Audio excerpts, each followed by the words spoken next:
Irene of Athens was Byzantine empress consort to Emperor Leo IV, and regent during the childhood of their son Constantine VI, and finally sole ruler of the Eastern Roman Empire.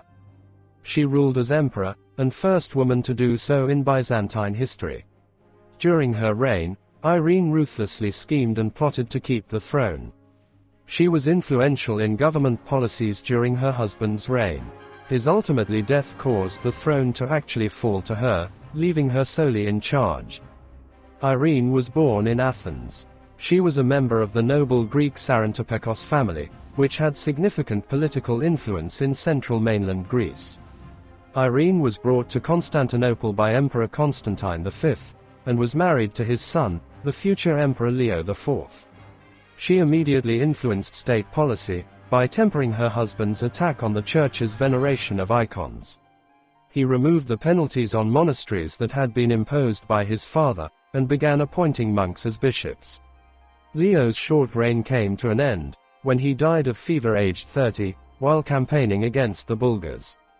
Only 6 weeks after Leo's death, Irene was opposed with a conspiracy, led by a group of prominent high officials, that sought to raise Caesar Nikephoros, Leo's brother, to the throne. Irene crushed the rebellion, and dismissed the ministers, military men, and replaced all of them with who were loyal to her. After defeating his army, Irene had Nikephoros and his brothers ordained as priests, which removed them from the line of succession. To help solidify her claim to the throne, Irene negotiated a marriage between her son and the king of Franks, Charlemagne's daughter.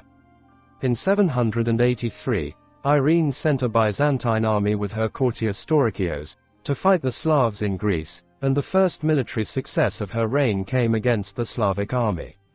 Irene then turned her attention to the restoration of icon veneration. She made her former secretary Tarasios the Bishop of Constantinople. She also held 2 church councils. The second council ended with icon veneration officially restored, and it has also reunited the Eastern Orthodox and Roman Catholic churches. She also held 2 church councils.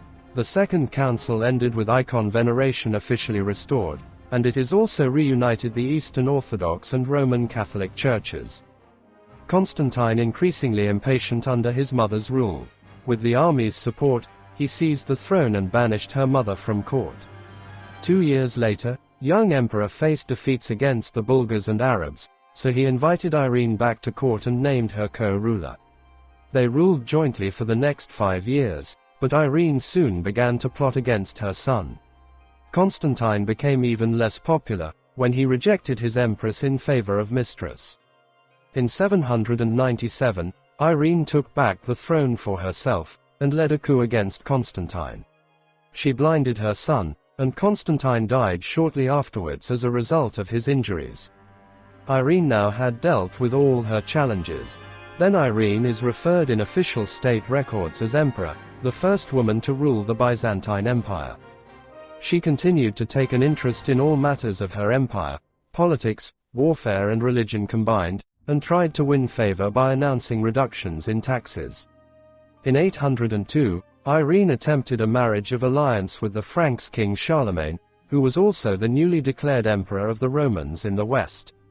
The Byzantine Empire had never had a female ruler before, and women could not inherit the throne. Thus Pope Leo III crowned Charlemagne as the emperor. In 802, the patricians conspired against her, deposing and placing Nikephoros, the minister of finance, on the throne. Irene was exiled to Lesbos and died. Nikephoros would reign until his death in battle, unable to halt the decline of the Byzantine Empire, as Charlemagne's own empire rose in the west.